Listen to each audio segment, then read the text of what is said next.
Esta semana prácticamente tiene los mismos temas que la anterior. El Mundial de Fútbol, que hoy nos ha dado una gran satisfacción. ¿Vio, Así diputado, es. el partido? Lo vi. Sufrí. Y Lo sufrió. sufrí. Bueno. Y después el tema de la pelea de los fondos buitres y la negociación que tienen que encarar nuestro país. A propósito de los fallos del juez Griesa de Nueva York.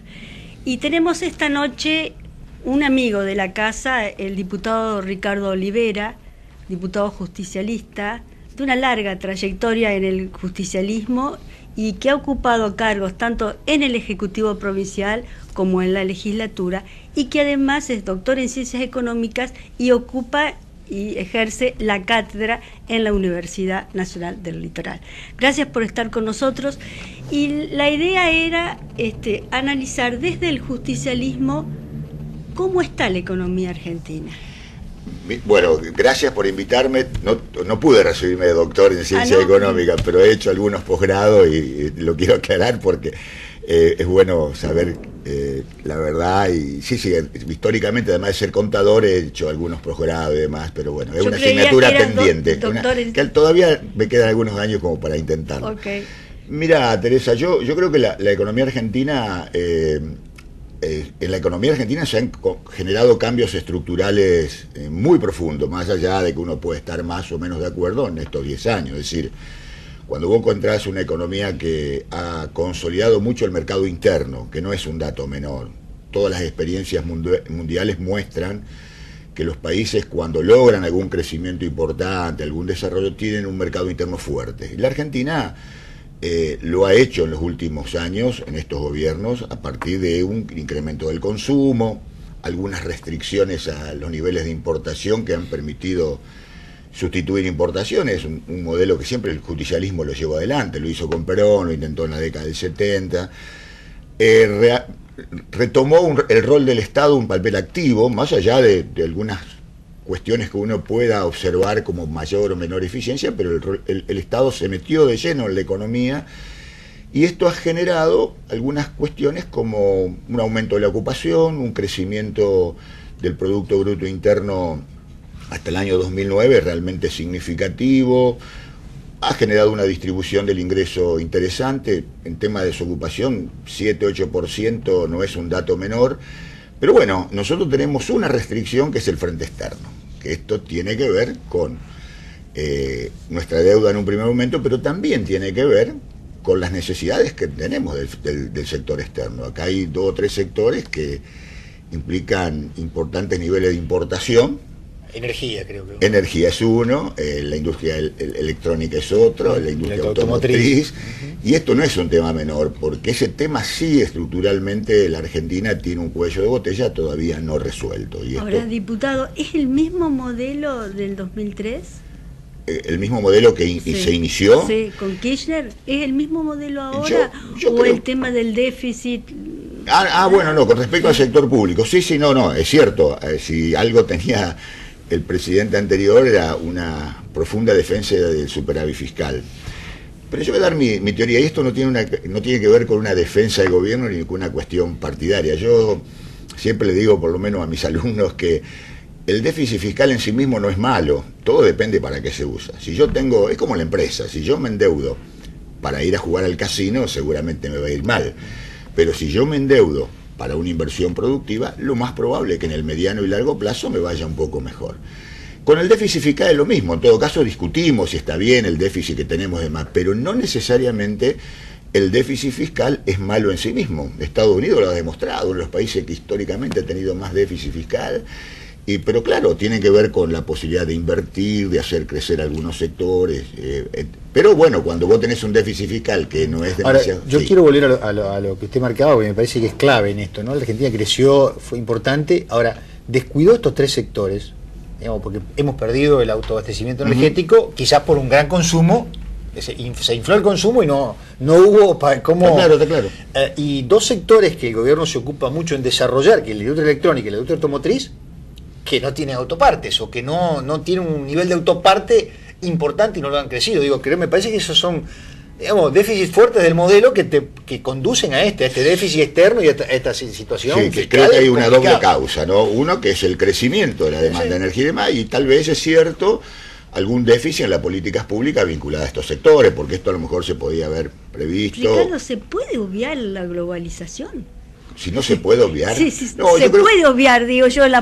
Pero si vos generás una política olvidándote que estás en un globalizado y que hoy necesitas tal autoparte que viene de Corea. Pero, pero yo creo que no. Lo que pasa es que no la podés obviar, pero a la globalización hay diferentes formas de encararla. Esta es la cuestión. Uno puede ser una globalización abierta, dependiente, como en algún momento la historia nos mostró un país, una América Latina que tenía esa característica, y después hacerlo desde tu identidad, ¿viste? Yo siempre leo mucho a Aldo Ferrer, y él plantea esto, es decir, él no niega la globalización, pero dice, nosotros podemos, de nuestra identidad, la integración latinoamericana, además, ser un poco más fuerte ante ese fenómeno, sin negarlo y sin pelearnos con el mundo, y tratar de negociar con el mundo. Él dice, no hay que tener miedo a negociar, es decir, el problema es negociar con miedo. Eso lo decían el otro día, Aldo Ferrer lo vi en una nota, el problema es negociar con miedo, no hay que tener miedo a negociar, y lo dice un tipo que defiende este modelo.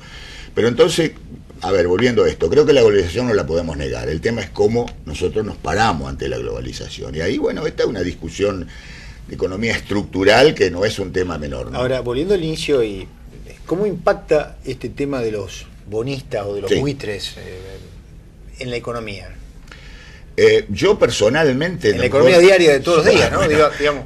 Personalmente, y espero no equivocarme, yo creo que no impacta demasiado. Acá impactan otras cosas más profundas en la economía, y no este tema, porque, a ver, ¿qué digo yo? En el año 2003 los acreedores de la deuda aceptaron una negociación que significó el 30% de lo que se debía. Ningún acreedor está dispuesto a no cobrar. Hoy estamos con una deuda que, si sumamos todo, estarán los 15.000 millones de dólares, que es un poco el problema de los bonistas, ¿no? Y me parece que va a haber seguramente una negociación que no va a generar ni un default, ni va a generar una situación de crisis terminal en la economía argentina. Va a ser duro, hay toda una negociación, pero creo que los acreedores quieren cobrar, y si saben que si ellos van por todo, y además a esto se le colan los bonistas que ya aceptaron, estamos hablando de 120.000 millones de dólares, nosotros tenemos que cerrar la ventana, no podemos pagar nada, y esto lo saben los acreedores también. Por eso, no digo que soy optimista, pero creo que va a haber una discusión inteligente de ambas partes como para llegar a un acuerdo, que será seguramente bonos a largo plazo. Recordemos lo que se hizo con Repsol, con el Club de París. Exactamente. Sí. Creo que vamos por el mismo camino en respecto al tema de deuda. Esta es mi sensación. En este escenario, vos decís, ¿en qué va a afectar esto internamente? Y sí, capaz que tengamos un compromiso de 1.000, 1.500, 2.000 millones de dólares anexado a lo que viene en los próximos años. No es determinante en una economía que genera un Producto Bruto Interno de 500.000 millones de dólares, es decir, cuando tenés exportaciones que van a llegar a los 80.000. Yo creo que la economía, los problemas son otros, no los fondos buitre. Los problemas de la economía tienen que ver con esto que hablábamos así, el estrangulamiento del sector, la inflación, que es una asignatura pendiente y no resuelta, y es complicada, y hay que resolverla, porque de lo contrario no tenemos demasiadas decisiones. Ricardo, que puedan. Sí. El tema de la inflación, ¿lo ves anudado a la falta de inversión?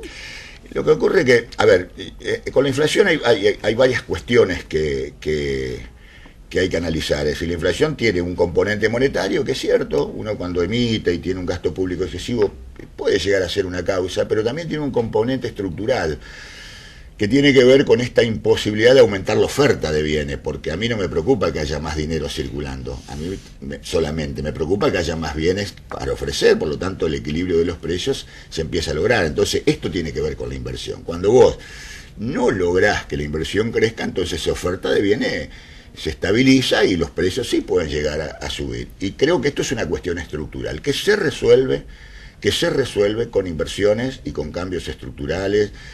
La Argentina tiene un fuerte problema, que es la formación de precios también. Está muy los principales sectores están oligopolizados, sí, digamos, no monopolizados, pero sí. Yo siempre doy un ejemplo, en mi zona de San Justo, ¿cuánto están pagando? $1 y algo el litro de leche, y yo voy al súper y lo pago 10, y bueno, hay todo un montón de cosas que que van formadores de cosas que pasan en la economía argentina que no están resueltas. Y en esto, que tal vez no pasa por el control de precios, por ahí los precios cuidados son medidas coyunturales que sirven, pero no pueden ser permanentes.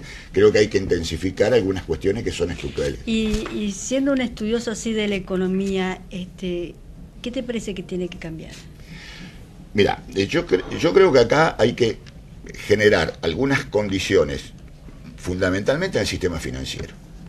Nosotros no podemos tener un sistema financiero donde prácticamente los bancos no le dan una mano a los empresarios. Es decir, es muy poca la inversión que se financia con créditos. Cuando yo siempre digo, los bancos son intermediarios que toman ahorro y sirven para prestar. Cuando vos tenés los bancos que solamente toman ahorro y prestan muy poco, esto a la economía le hace muy mal. Entonces creo que nosotros tenemos que profundizar algunos cambios estructurales en el sistema, en el sistema financiero. Yo no puedo hoy estar planteando como empresario que me den, primero, una tasa exorbitante en relación al nivel de precio y un plazo cortísimo en relación a lo que es una inversión de mediano y largo plazo. Esto lo tenemos que resolver. Creo que es una asignatura pendiente, porque si vos analizás, no quiero equivocarme, pero de lo que se financia en la economía argentina, no creo que más del 25 o el 30% se haga por los bancos. Lo otro es todo ahorro interno, ahorro del empresario. Cuando el mundo muestra que es exactamente al revés, entonces este es un tema no menor. Sí, pero también... y el sector financiero que ha que ganado más mucha plata, me más. parece correcto, un sistema capitalista, yo no niego, pero está ganando cifras exorbitantes. Y el tema de las tasas en nuestro país son muy altas comparativamente con las tasas que se pagan en otros países. Entonces, lo que dice Mario, porque han trabajado mucho en el tema especulativo, es decir, vos ganás cuando, a ver, ¿qué hace el banco o el sistema financiero argentino? Financia consumo, lo que hablábamos hoy. Yo les explico a mis alumnos, chicos, miren, cuando usted llega a la tarjeta de crédito y le dicen que pague el mínimo, fíjense al otro lado cuánto es la tasa de interés que ustedes están pagando. Que está en letra chica. Está en letra chica. Y claro, cuando vos tenés una inflación del 20% y pagás una tasa anual del 60%, bueno, el tipo que hace eso, entonces, ¿por qué vos encontrás que la mayoría de los bancos están promocionando consumo, crédito, lo que hablábamos hoy, 10 cuotas, 12 cuotas, y no estamos trabajando en el tema de la inversión? Creo que esto es una responsabilidad compartida, donde obviamente acá es un tema no menor la legislación en temas financieros, ¿no? ¿Y el tema del campo? No, mira, en el tema del campo creo que, yo te digo lo siguiente, me parece que el campo ha hecho importantes inversiones desde el punto de vista tecnológico, que hoy está en condiciones de posicionarse en el mundo, ¿no es cierto? Yo tengo mi diferencia respecto a que por ahí las condiciones son tan malas en el campo. Yo creo que las condiciones del campo tienen los mismos síntomas en contra como puede tener la industria y como puede tener el sector comercial. Es muy difícil que en una economía, ¿no es cierto?, cuando estamos en una situación como ahora, donde hace 2 años que no crecemos y demás, haya sectores que se le vaya demasiado bien. Creo que salvo el financiero, el resto la está peleando. O sea que estás de acuerdo con la cantidad de regulaciones que tiene el sector. Yo no te digo que... Yo creo que sí, que el tema es un tema que tiene una profunda discusión, ¿no? Porque tiene que ver con los precios internos. Y esto es lo que hablábamos recién. Por eso, son visiones diferentes, ¿no? No, Ricardo, yo lo entiendo que podamos tener visiones diferentes, pero es decir... Tenemos hoy, los precios nuestros son muy altos, sí, muy altos, sí, y las restricciones no los morigeraron, al contrario, hicieron que subieran. Sí, lo que ocurre es que puede haber sido peores. Esto, yo si voto más lo que son los precios internacionales en una devaluación que multiplicó por 300%, hagamos algunos números, no los tengo acá, pero si hace algunos números, en algunos productos no es tanto, en serio te digo. Pero bueno, una discusión... A ver, yo no digo que hay sectores que de pronto están más perjudicados que otros, hay restricciones, yo veo lo que ocurre en mi región, en mi zona, charlo con mis productores, tengo amigos productores. También es cierto que acá hay un error conceptual en la política económica respecto al tema de la soja, es decir, ¿por qué nosotros también perdemos producción en otros sectores? Y porque hoy el negocio es ir a la soja. Entonces, cuando en mi zona había tambo, ahora no hay más tambo. Esto también, ¿no es cierto? Porque o es al revés. No, hay dos. O todo se el mundo juntan los se dos va a la motivos. soja porque no No, tiene se dan los rentabilidad dos la motivos. lechería, lo que pasa con la industria. Se le da por las dos causas, Creo que hay menos rentabilidad, es cierto, y hay una excesiva rentabilidad o gran rentabilidad por el otro, que no digo que esté mal. Pero me parece que en esto también las políticas económicas y públicas tienen que buscarle la forma para que esto no ocurra. Esto es así. Sí, uno vive en el medio de una zona que depende mucho del campo, de la agricultura y la ganadería, y teme que desde el poder central, y no lo digo por este gobierno, sino por todos los gobiernos, se lo mire de otra manera. Sí. O sea, a mí me me parece eso. que miran mucho Buenos Aires o el Gran Buenos Aires y toda la masa de gente y de trabajo y de protección que tenés ahí, y no se mira un sector que puede dar mucho más. Pero esta es una visión... A mí me preocupa eso, me preocupa también el nivel de subsidios sociales que hay, que eso es una masa de dinero muy importante, sí, muy importante. Pero te digo una cosa, cuando hoy hablábamos al comienzo del impacto que genera el consumo en el crecimiento económico, me parece que esto sirve, por eso esto no tiene que ser permanente, pero sirve en un momento donde generás crecimiento. Yo el otro día hacía cálculos, mirá, la asignación universal por hijo en la ciudad de San Justo implica más de $1 millón de pesos. Volcados o sea, es una cosa. Entonces vos decís, ¿y el sector comercial? Y él lo hace el sector comercial. Algunos me pueden decir, bueno, pero viste, algunos los gastan. Mirá, sí, algunos los gastan, pero es el 20%, el 10%. El 80% va y consume. Compra la hierba, el azúcar, la carne. Esto es así. El impacto que generan los subsidios de ese tipo, yo los defiendo. Desde el punto de vista económico, es una... creo que es una política activa que genera un efecto multiplicador muy fuerte, que garantiza que hay un montón de sectores que tienen vinculación con esos subsidios, que le va muy bien. Para terminar, porque Dale. nos están haciendo que se nos acaba el tiempo. ¿Vos crees que la política económica seguida no va a ser un motivo para la no votación del peronismo en la próxima elección nacional? Yo creo que no, creo que los motivos son otros, me parece que muchos otros motivos, y ojo, quiero aclararle que no digo que la política económica es un lecho de rosa, es decir, yo soy crítico, vos dijiste la inflación, el sistema financiero, el campo, hay un montón de asignaturas pendientes que yo las reconozco, es decir... Pero es que además te conozco que pensás de otra manera. No digo otra, porque te defiendo el mercado interno, te defiendo las políticas de subsidios, yo las defiendo, te defiendo el rol del Estado, lo defiendo, por eso, pero también es cierto que nosotros tenemos que resolver definitivamente el tema de inflación, el tema del rol del Estado eficiente, hay un montón de cosas, ¿no? Olivera, gracias por favor, habernos acompañado esta noche. Sobre todo un día agitado después del triunfo sobre la hora de la selección, ¿no? Pero bueno, le agradecemos. Señor director, vamos al corte.